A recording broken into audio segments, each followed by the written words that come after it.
Welcome to this module titled Student Collaboration Small Group Talk that's designed and produced by Region 11 Education Service Center.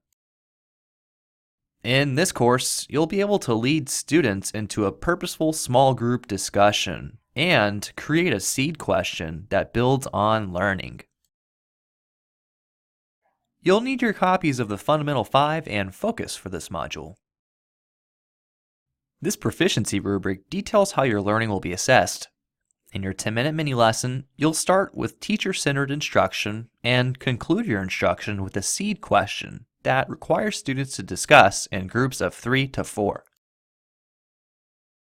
If you haven't already done so, grab your books and let's get started.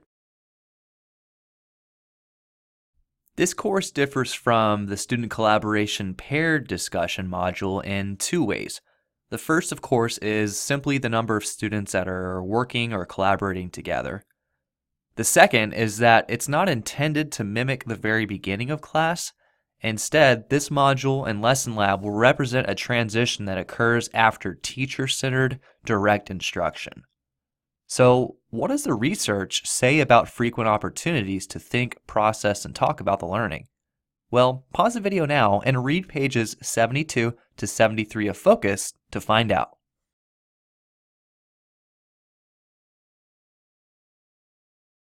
Check your understanding. Think about what the research of Silver, Strong, and Perini says about the frequency of planned teacher pauses. How long should teachers teach before stopping to allow students to think about the content and talk with peers? Yeah, you got it, no more than 5 minutes. Is that surprising?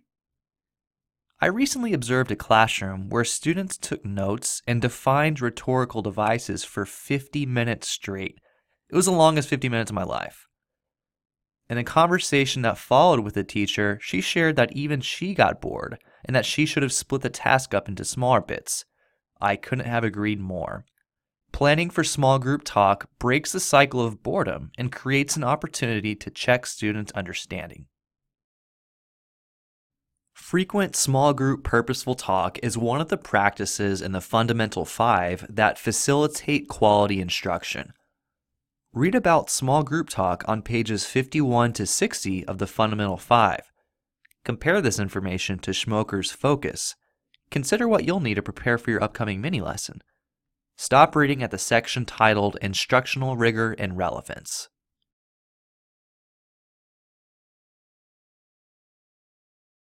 Now that you've completed your reading, let's look at some of the different components for this practice. These opportunities to react should occur frequently in the lesson. The Fundamental 5 says every 10 to 15 minutes, as opposed to Focus's 5. For the third lesson lab, we'll use Schmoker's 5-minute guideline as a maximum time for teacher talk. Let's think, what are some ways to facilitate the frequency of these teaching stops? Many teachers use timers and also explicitly place questions at different points in their lessons. Digital timers are easy to find online. YouTube even has embeddable timers you can upload in Google Slides presentations.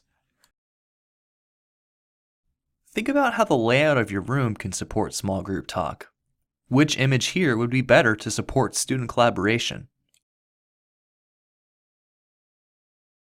Yeah, of course, the image on the right. If students have to move furniture every time you want them to work together or talk together, there's going to be too much time lost. Depending on the size of your class and the furniture your school provides, you may have limited options for grouping desks. If this is the case, establish a procedure for students to get up, meet with their partners, and physically move around so they could get to collaborating as efficiently as possible. There are lots of grouping strategies to get students where they need to go. We found a TeachHub article that provides many grouping options. Locate this article in your Canvas resources and scan over some of these options to get students efficiently into their groups.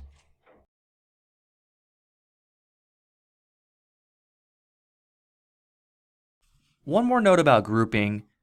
Figuring out who works best together in groups is a year-long process that is going to take constant refinement. Getting to know your students' strengths and personalities helps inform your decision making so that each member can fully participate and remain on task. For small group talk to be effective, it needs to serve a specific purpose. And to do that, you'll need to plan ahead and really create a solid open-ended question. When we say open-ended, we mean that there's not necessarily one correct answer to the question, and there's rationale for having multiple students co-construct their thinking. You must establish routines and expectations for the peer talk, just like you've done in previous lesson lab. Finally, you hold students accountable by walking around to different groups, monitoring the talk, and listening to the conversations with the intention of highlighting some of the strongest points that were made in a whole class debrief that follows. Now we'll conclude this module's reading by finishing the chapter in the Fundamental 5. As you read pages 60 to 68, consider how the seed question you create can help step up the rigor from your direct teaching. Don't worry too much about memorizing all the information from Bloom's taxonomy, as we'll learn about this more in depth in a later module.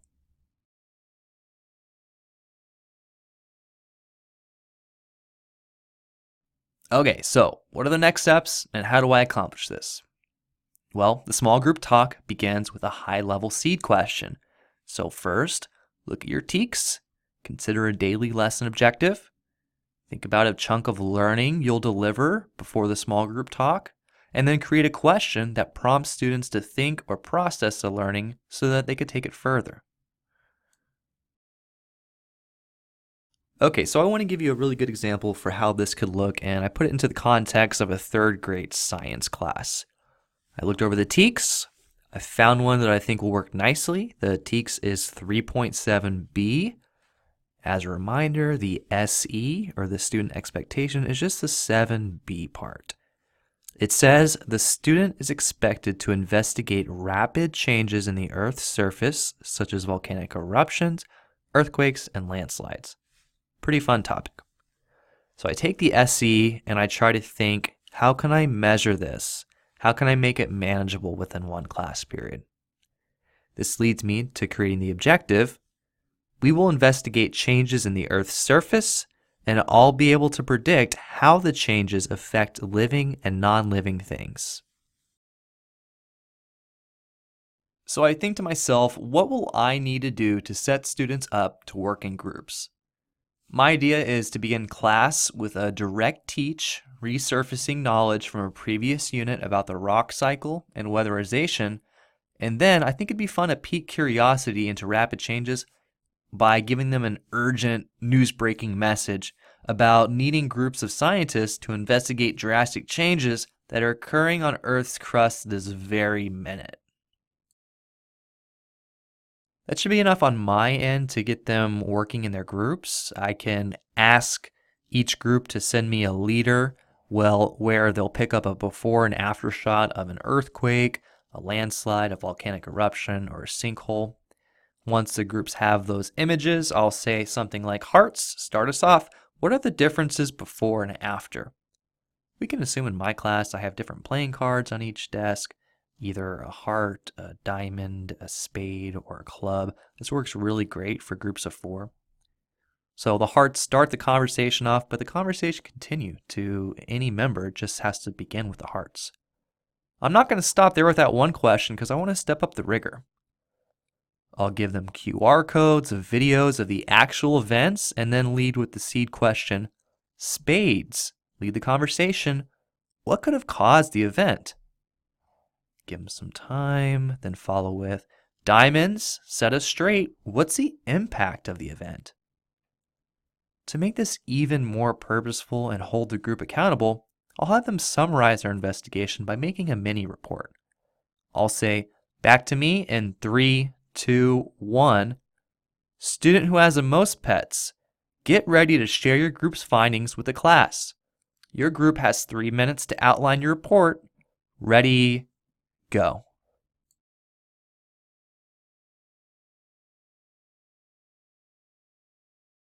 As we stated before, when students are collaborating in groups, you're actively monitoring in the power zones and listening in on the conversations. Having a clipboard with you that has space for you to record notes about the students and the conversations that are taking place is an advanced teacher move that's super important for monitoring and adjusting, and thus why it's part of the extra challenge for this lesson lab. We located a video that illustrates how a teacher helps hold students accountable when collaborating. Check out this video in your Canvas resources and think about how this teacher makes the talk more purposeful.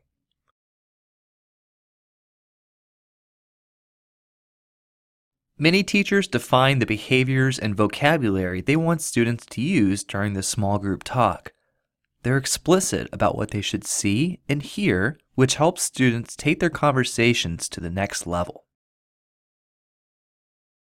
Part of the extra challenge for this module is providing students with conversation stems to help them structure their ideas and build off their peers.